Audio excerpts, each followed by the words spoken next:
మోహన్ గారు, మల్లాది విష్ణు గారు, సార్ చెప్పండి సార్. ఈ మావిగన్ ప్రతిపాదన సంబంధించి సోషల్ మీడియాలో చాలా ట్రోల్స్ అవుతున్నాయి. మీరు చూసే ఉంటారు మావిగన్ ఏంటి అని చెప్పి. మంచిగానా చెడుగానా? మంచిగా కంటే చెడుగా ఎక్కువ అవుతున్నట్టున్నాయి. చేస్తారు సార్. చెడుగా అంటే చెడు చేసేవాళ్ళే ఇలా ఉంటారు కదా సమాజంలో. ఎక్కువ మంచి చేసేవాళ్ళు, మాట్లాడిన దాంట్లో మంచిగా చెడు అని అర్థం చేసుకునేవాళ్ళు, వివక్షక ఆలోచన లేకుండా ఉన్నటువంటి దాన్ని ఆలోచన చేసి ప్రజలకు చెప్పేటటువంటి వాళ్ళు తక్కువైపోయారు సమాజంలో. మనం ఏం చేస్తాం చెప్పండి? ఇప్పుడు 1,00,000 కోట్లు 2,00,000 కోట్లు పెట్టి అమరావతి కట్టాలి అని అనుకుంటున్నారు. ఈ రాష్ట్రంలో ఉన్నటువంటి 13 అన్ని జిల్లాల్లో ఉన్నటువంటి ప్రజలందరికీ ఇబ్బందే కదా. ఇప్పుడు విశాఖపట్నంలో మేము పెడతామంటే దాన్ని విమర్శించారు. మళ్ళీ వాళ్ళే తీసుకెళ్లి జోన్ 3 అని పెట్టారు.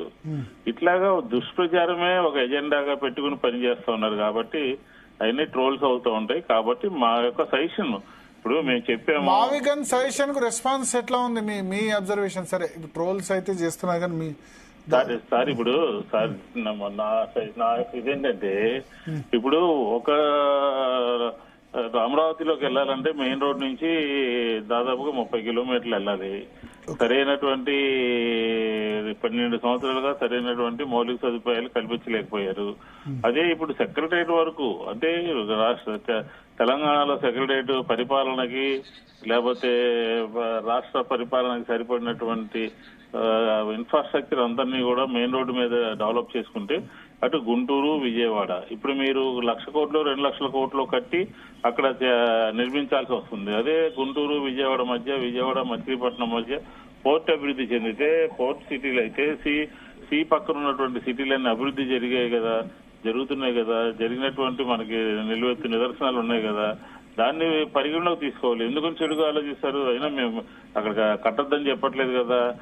మా హయాంలో కూడా శాసన రాజధాని అక్కడే ఉంది కదా.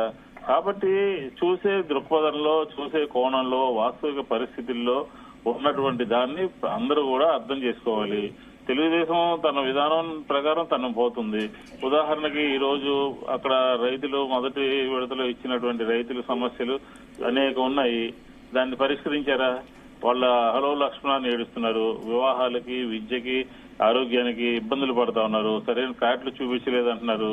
ఇలాంటి సమస్యలు ఉన్నాయి. అది తీర్చకుండా అది సమస్యలు ఉన్నాయి. కానీ ఇప్పుడు మీరు రాజధాని మార్చడం వల్ల వాళ్ళు ఇంకా డిసప్పాయింట్ అయ్యారు కదా అప్పుడు ఆ రాజధాని ప్రాంత ప్రజలందరూ కూడా. అవునండి, మేము మిమ్మల్ని కోటీశ్వరులు చేస్తామని మేము ఏమైనా చెప్పామా? మా ఎన్నికల మేనిఫెస్టోలో ఉందా? ఎన్నికల మేనిఫెస్టోలో రాజధాని మారుస్తామని కూడా లేదు.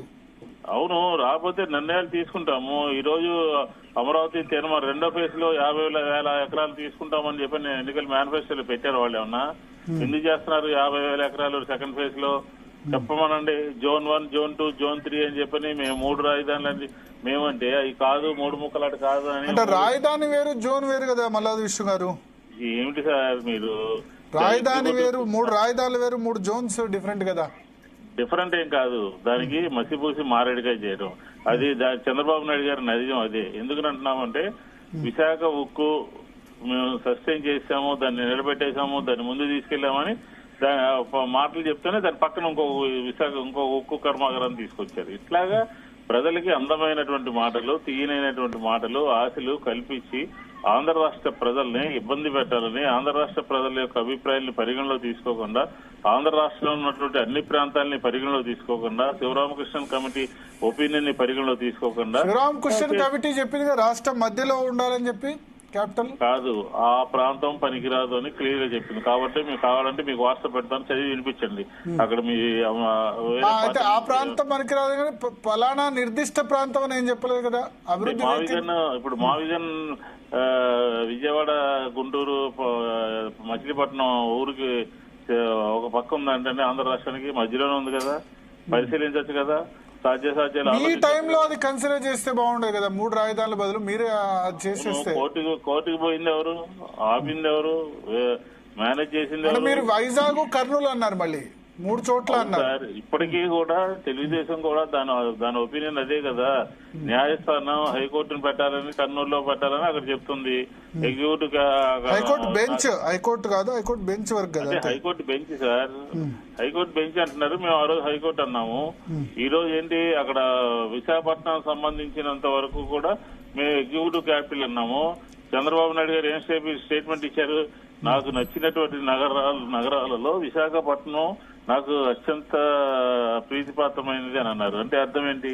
కానీ వాళ్ళు గూగుల్ డాటా సెంటర్ ఇవి తీసుకొస్తున్నారు కదా, అక్కడ ఐటీకి సంబంధించిన వాటిని ఎంకరేజ్ చేస్తున్నారు కదా విశాఖపట్నంలో. మళ్ళీ మీరు పొరపాటు పడుతున్నారు. విజయవాడ అనువు కదా, లేకపోతే అమరావతిలో మీరు అన్ని చేస్తున్నారు, అది అనువు కదా. ఒకే ప్రాంతంలోనే అభివృద్ధి జరగడం మూలంగా మిగతా ప్రాంతాల వాసులు వాళ్ళందరూ ఏమవుతారు? రాయలసీమ ఏమవుతుంది? ఈ రోజు తెలంగాణ అక్కడ మద్రాస్ ప్రెసిడెన్సీ నుంచి వచ్చినప్పుడు కర్నూలు అన్నారు. కర్నూలు అంటే అక్కడ ఉన్నటువంటి ప్రభుత్వం కర్నూలులో రాజధాని పెట్టాలి కాబట్టి ఒక 50,000 కోట్లు 10,000 కోట్లు అప్పు చేసిందా? అక్కడి నుంచి హైదరాబాద్కి వెళ్ళాము, మళ్ళీ అక్కడ అప్పు చేసిందా? ఏంటి సార్ మీరు ఉన్నటువంటి నగరాలను ఉపయోగించుకోకుండా అప్పు చేసి కొత్త నగరం కట్టి అప్పులు పాలు చేస్తామని అంటే ఎట్లా? కాబట్టి వాళ్ళు ఇప్పటికైనా సరే వితండవాదం పోతున్నారు. మేమైతే మా వాళ్ళు పార్లమెంట్ లో చెప్పినా, జగన్మోహన్ రెడ్డి గారు చెప్పినా మేము వ్యతిరేకం కాదు అని చెప్తున్నాము. మా సజెషన్ అయితే ప్రజల ముందు పెట్టాము. ఓకే ఓకే ఒక్క నిమిషం వీలుంటే లైన్ లో ఉండండి సార్. సురేష్ గారు జాయిన్ అయ్యారు, సీనియర్ జర్నలిస్ట్. సురేష్ గారు చెప్పండి భరత్ గారు. సార్ ఓకే, ఇప్పుడు ఒక ఘట్టం ముగిసింది, వాట్ నెక్స్ట్? ఇప్పుడు ఆంధ్రప్రదేశ్ ప్రభుత్వం అయితే పార్లమెంట్ లో చేసింది, జగన్ మావిగన్ సంబంధించి ఒక ప్రతిపాదన ఆయన పెట్టారు.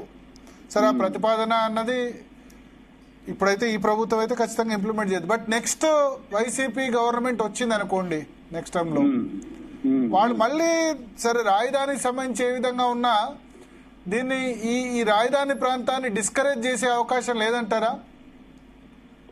ఖచ్చితంగా ఉంటుందండి.